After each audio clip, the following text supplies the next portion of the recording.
Bienvenue pour cette nouvelle séquence des paroles de la vie éternelle. Dans cette vidéo, je vais continuer de parler encore des perfections pour affirmer, pour confirmer que seul Jésus-Christ pouvait nous parler de perfection. Pour dire que les gens qui suivaient Jésus, qui l'écoutaient, étaient des Juifs. Des Juifs qui connaissaient l'Éternel, qui vivaient sous le règne de l'Éternel, qui pratiquaient ce que l'Éternel les demandait de faire.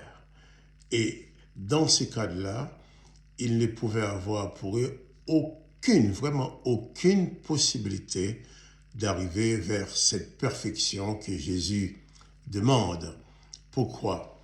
Parce que même la loi, cette loi que l'Éternel a donnée au peuple d'Israël, l'Éternel savait bien qu'il allait bien les pousser à faire le contraire de cette loi.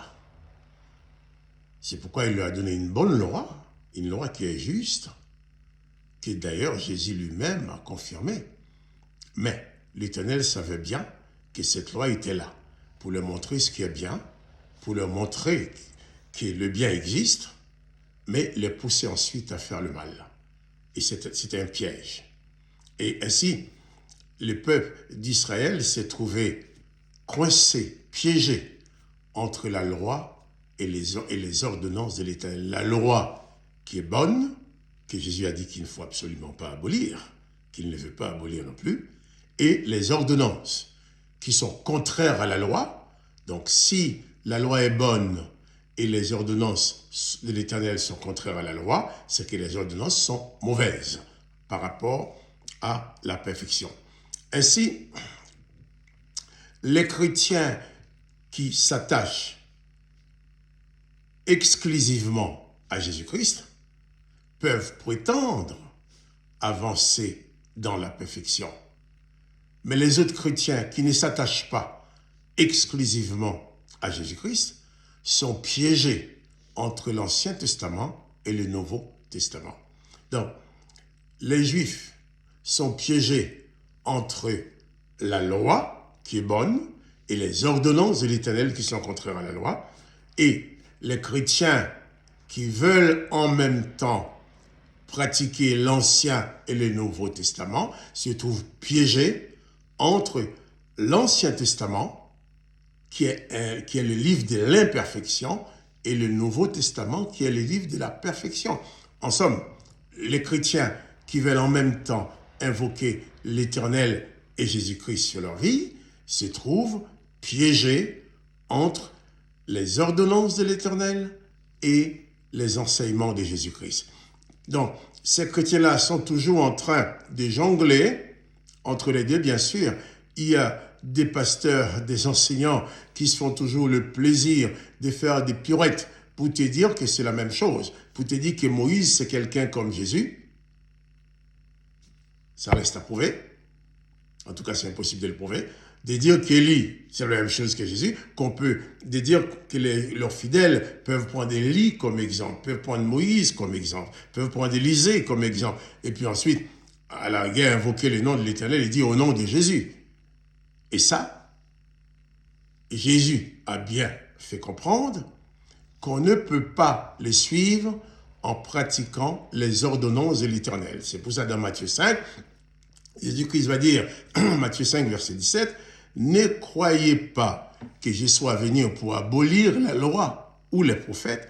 Je suis venu non pour abolir, mais pour accomplir. » Parce que cette loi qui a été donnée au peuple d'Israël par l'Éternel des armées était là pour les piéger, puisque l'Éternel des armées lui-même les donnait des ordonnances qui visent à leur faire pratiquer des choses contraires à cette loi qui est bonne. C'est pourquoi Jésus va dire aussi à ceux qui l'écoutaient, « Je ne suis pas venu abolir la loi, mais je suis venu pour l'accomplir. » Mais Jésus va le dire aussi, au verset 18, Matthieu 5, verset 18, « Car je vous l'ai dit en vérité, tant que le ciel et la terre ne passeront point, il ne disparaîtra pas de la loi, un seul iota ou un seul trait de lettre, jusqu'à ce que tout soit arrivé. Celui donc qui supprimera l'un de ses plus petits commandements et qui enseignera aux hommes à faire de même sera appelé le plus petit dans le royaume des cieux. Mais celui qui les observera et qui enseignera à les observer, celui-là sera appelé grand dans le royaume des cieux. Ça, c'est pour la loi qui est bonne.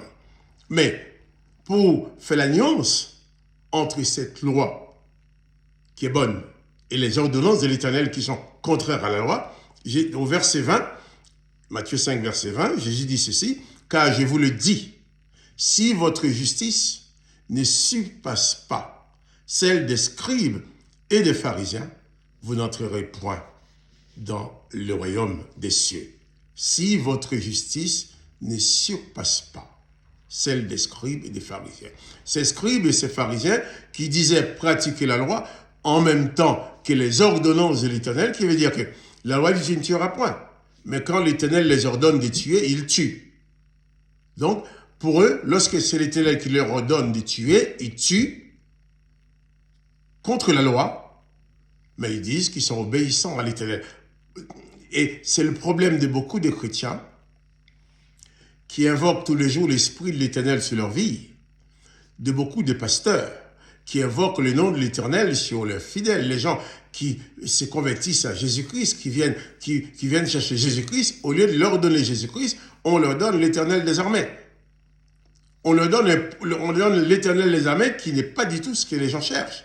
Alors on va leur dire qu'il faut prier l'Éternel des armées dans le nom de Jésus. Oh, Jésus n'a jamais adressé aucune prière à l'Éternel des armées et il n'a jamais demandé non plus à ses disciples d'adresser des prières à l'Éternel des armées. Il a dit, adressez vos prières au Père en mon nom. Et quand Jésus dit qu'il faut adresser sa prière au Père au nom de Jésus, Jésus précise que personne ne connaît qui est le Fils, si c'est le Père, et personne non plus ne connaît qui est le Père, si c'est le Fils, et celui à qui le Fils veut le révéler. Personne ne connaît qui est le Père de Jésus. Jésus nous donne des repères en nous disant, par exemple, dans Jean chapitre 5, verset 19-20, Jésus dit que lui, le Fils, il ne fait rien de lui-même. Le Fils fait ce qu'il voit faire au Père. Et Jésus ajoute, tout ce que le Père fait, le Fils le fait pareillement. Si votre pasteur vous dit que l'Éternel, c'est le Père de Jésus-Christ, demande-lui de te montrer dans quelles circonstances où Jésus-Christ a agi comme l'Éternel. Au contraire, Jésus-Christ a dit que la loi est bonne, mais les ordonnances de l'Éternel, il ne faut pas les mettre en pratique si on veut avancer vers la perfection. Donc, le piège, le plus grand piège qui existe pour les chrétiens qui veulent vivre, à qui on a enseigné, et à qui on a conseillé, on a ordonné même de vivre en pratiquant les textes de l'Ancien Testament et les textes du Nouveau Testament, ces chrétiens-là sont piégés, ils ne pourront jamais prétendre arriver à la perfection. Car quand tu invoques l'Esprit de l'Éternel sur ta vie, l'Esprit de l'Éternel te conduira à produire les œuvres de l'Éternel. Et quand tu invoques l'Esprit de Jésus-Christ et de son Père sur ta vie, Jésus-Christ et son Père te conduira à produire des œuvres de Jésus-Christ. Or, le comportement de l'Éternel à l'égard des humains est en opposition au comportement de Jésus-Christ à l'égard des humains. Donc là, Jésus ne fait pas comme l'Éternel. Et Jésus dit, tout ce que le Père fait, le Fils fait pareil. Le comportement de l'Éternel à l'égard des démons est complètement différent du comportement de Jésus-Christ à l'égard de ce même démon. Et Jésus dit, tout ce que le Père fait, le Fils fait pareillement. Voilà pourquoi Jésus va dire que la loi est bonne, mais les ordonnances de l'Éternel, il faut les abolir. Il va dire, dans Matthieu 5, vous avez appris qu'il a été dit, mais moi, je vais vous dire de faire le contraire. Par exemple, quand il dit, vous avez appris qu'il a été dit, tu aimeras ton prochain, tu haïras ton ennemi, mais moi, je dis qu'il faut aimer l'ennemi, il faut faire du bien à l'ennemi, il ne faut pas faire comme l'Éternel l'a dit, afin que vous soyez fils de votre Père. Jésus n'aurait pas demandé de désobéir à l'Éternel pour devenir fils de son Père. Si l'Éternel était son Père. Jésus dit qu'il faut renoncer aux ordonnances de l'Éternel pour vivre avec uniquement les enseignements que lui, Jésus-Christ, nous a donnés, afin que nous soyons fils, que nous devenions fils du Père de Jésus-Christ. Et c'est dans ce cadre-là, Jésus-Christ nous dit, soyez donc parfaits, comme votre Père céleste est parfait. Dans des prochaines vidéos, je parlerai de tous ces pièges. Je prendrai le temps de bien développer les pièges de la loi qui étaient pour les Juifs et qui demeurent aussi pour les chrétiens qui croient pouvoir servir l'Éternel et Jésus-Christ en même temps. Et si cette vidéo te fait plaisir, si ça t'apporte quelque chose, fais-la connaître aux autres. Et comprends bien, ce que je dis dans cette vidéo, ce ne sont pas des ordres, je ne donne pas d'ordre. Je te donne des informations.